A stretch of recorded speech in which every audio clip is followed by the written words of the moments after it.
Hello, everyone. My name is Lisa Cialana. I am in my senior year of the Bachelor's in Healthcare Administration program.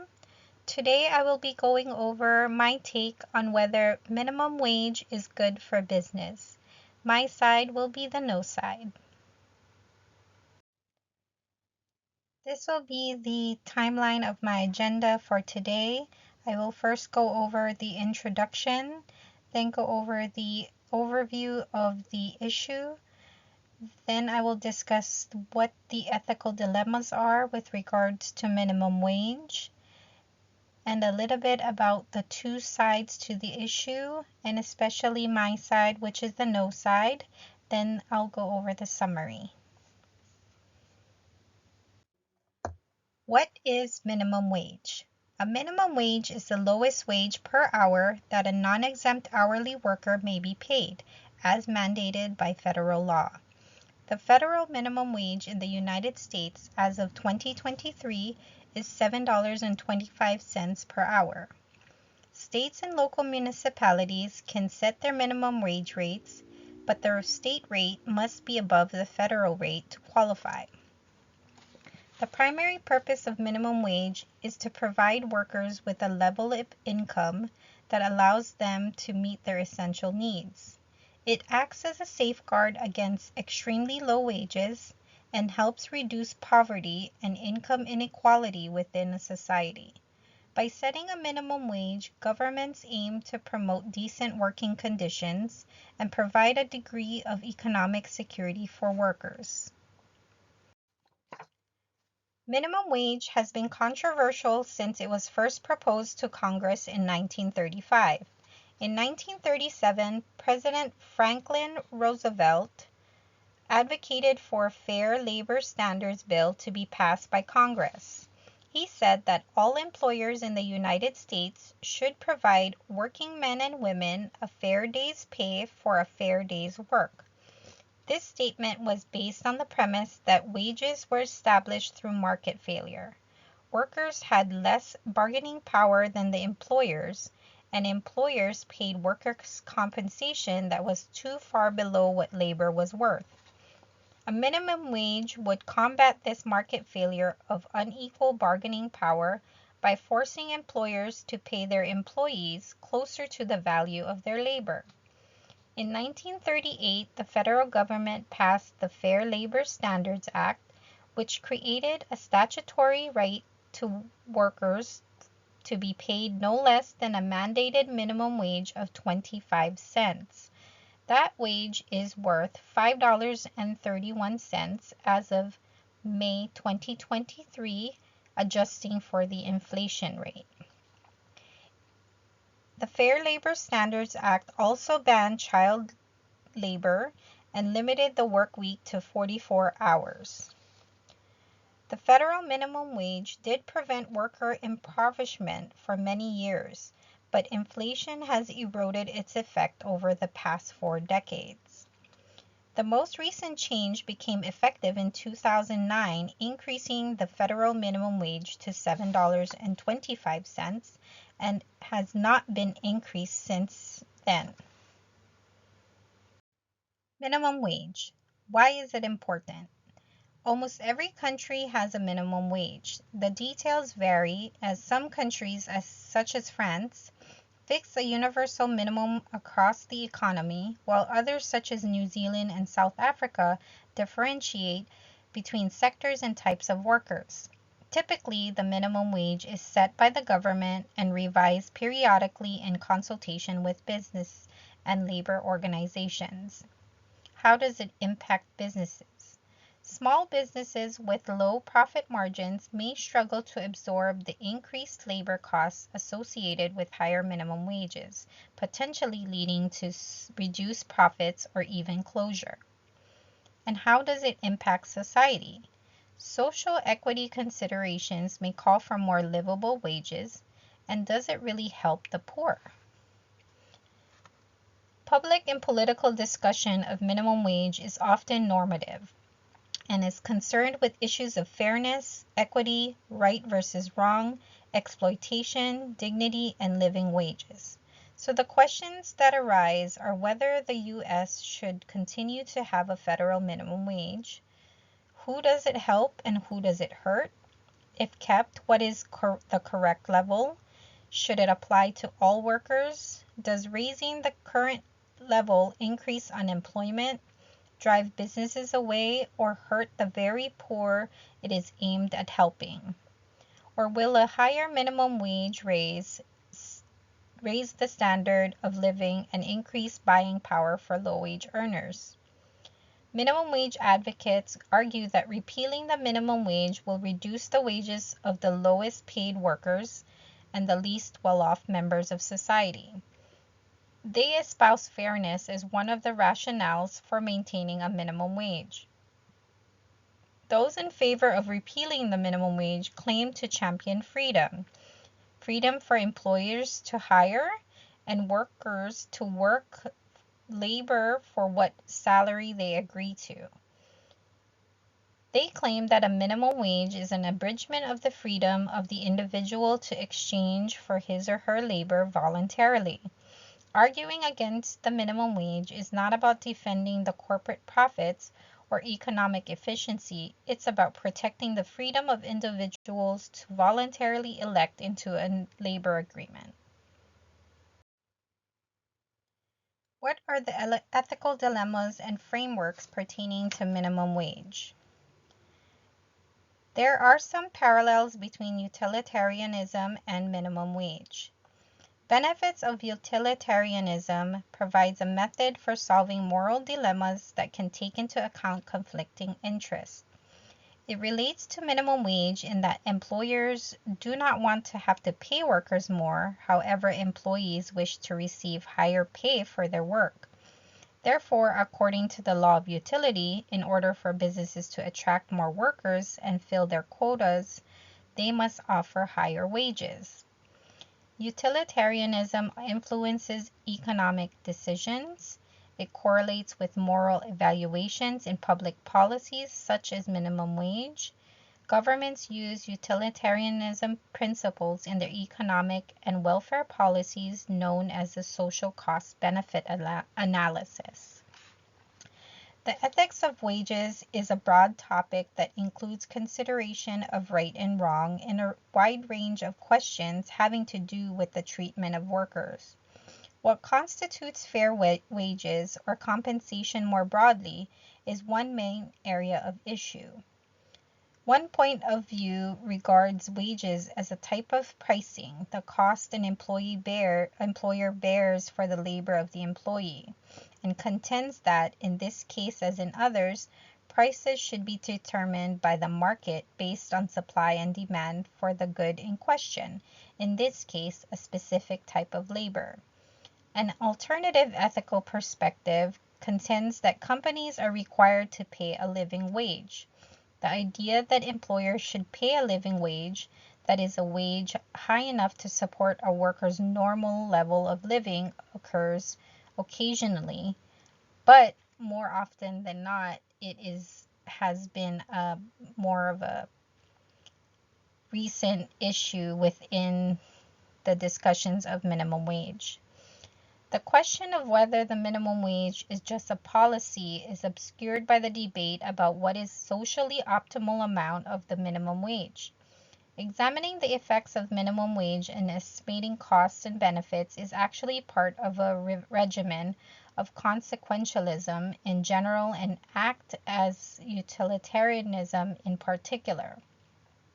Consequentialism is a value-based moral theory that classifies an action as right or wrong depending on the consequences of that action. The moral permissibility of an action is determined by comparing the overall intrinsic value of consequences of the action compared to the overall intrinsic value of the consequences associated with alternative actions. The utilitarianism is a type of consequentialism that specifically defines what has intrinsic value as relating to human welfare or happiness. According to the act of utilitarianism, an act is morally right if and only if it produces at least much happiness as any other possible action. The principle of utility must be applied to each individual situation to ensure that one maximizes the welfare of all the individuals who are affected. On one side, the minimum wage increases wages to those who have employment. On the other side is that some people may become unemployed or will be less likely to receive employment. Determining whether the minimum wage is just a policy and if it should be enacted, one must examine the effects of minimum wage and determine if more people are better off with the minimum wage than without it. Putting aside controversial evidence from empirical studies, the utility model determines if something is just by examining a maximization principle without regard to whether such policies violates the rights of individuals. Embedded in the expression of agency and the right to own property is one's rights to exchange or one's right of contract. In order for one to pursue her own self-interest, she must be able to freely exchange with nature and others without interference from someone else. An employer is a property owner and has a job to offer, while the worker is also a property owner and has her labor to bargain with. Property rights are not set in accordance with individual need or desire. Rather, property rights are established independently of such circumstances. The employer has the property right to establish limitations for what she is willing to pay in wages in exchange for the worker's labor. Conversely, the worker has the property rights to decide the minimum amount of money she will exchange for her labor. The minimum wage then is offensive because it violates the property rights of employers and workers by infringing upon their ability to establish the parameters for exchange. Often, the violation of the worker's property rights is neglected. However, as explained, the worker's labor is her property and the valuation of that property is her own, subject to negotiation with willing employers. In the absence of minimum wage, some individuals will receive a wage that is less than $7.25, but those workers will choose to work at that price, and that choice is important. Choosing to work there demonstrates that they think it is the best option available to them among the varying alternatives. From a strictly economic point of view, wages are nothing more than the price of labor, which are determined by the free agreement of buyer and seller. From an ethical perspective, however, wages are often the sole means of income for individuals and families, and workers have a right to wages that are sufficient to provide the necessities of housing, food, and clothing. At first, these perspectives seem diametrically opposed to each other. It may seem there is no way to maintain efficiency in labor markets and justice in providing for the needs of all workers and their families at the same time. We can either treat labor as one of the many means of production and let supply and demand alone determine wages, according that a price floor would lead to an excess of labor supply, such as unemployment, or especially among the poor and unskilled. Or we can argue that a minimum wage of income is due to each worker, regardless of economic consequences, if we are to respect the inherent dignity of the human person. What are the two sides to the issue? On the yes side, minimum wage can have a positive effect on employees' work ethic, their abilities and willingness to acquire skills, and their overall level of job performance. Advocates of the minimum wage claim that studies suggest that minimum wage laws do not affect the employment, but is rather the overall state of the economy that influences employment decisions in the market. Accordingly, advocates claim there is no substantial evidence that increasing the minimum wage increases unemployment. On the no side, those in favor of abolishing the minimum wage argue that historical evidence confirms that mandating a legal minimum wage rate causes a surplus of labor among the poorest members of society. It could come to light with new and compelling evidence that the minimum wage does have more harmful side effects through the perpetuation of unemployment than benefits from bolstering the wages of minimum wage workers. Most opponents of minimum wage claim that workers are free to seek better paying jobs or to work harder to become more valuable to their employers. They argue that the market should decide the value of any sort of work to employers, just as it determines the value of those employers' goods and services. They claim that the employers simply will not hire workers who are not worth the prevailing minimum wage, thus denying these potential workers an opportunity to start a career. These critics point to teenagers as a perfect example of potential workers whom employers may feel are simply not worth the set wage. There are limits to what minimum wage can achieve.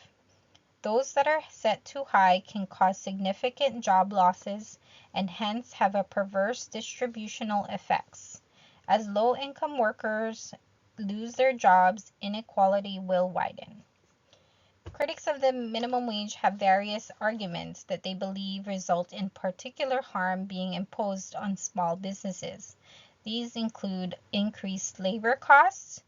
Small businesses with low profit margins may struggle to absorb the increased labor costs associated with a higher minimum wage, potentially leading to reduced profits or even closure. There are fewer job opportunities. Small businesses may be forced to cut back on hiring or reduce hours for existing workers in order to offset the increased labor cost of a higher minimum wage, potentially leading to fewer job opportunities. Unfair competition. Small businesses may struggle to compete with larger companies that have more resources to absorb the increased labor cost of a higher minimum wage. Additional earnings may face heavy Social Security and labor taxes, reducing the impact of an increase on take-home pay.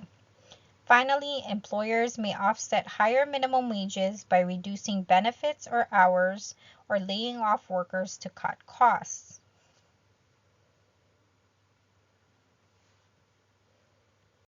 So, in conclusion, is minimum wage good for business? No. A key drawback of minimum wage is that it is too blunt a redistributive instrument to support the labor income of workers earning the lowest wages in the long run. If the cost of paying worker goes up, will businesses try to get by with fewer workers to save money or outsource to foreign countries? Raising the minimum wage only further displaces the American worker from being competitive in the world market. The result has been outsourcing work to foreign countries for cheaper labor. That is the conclusion of my presentation. These are my references for today's topic. Thank you.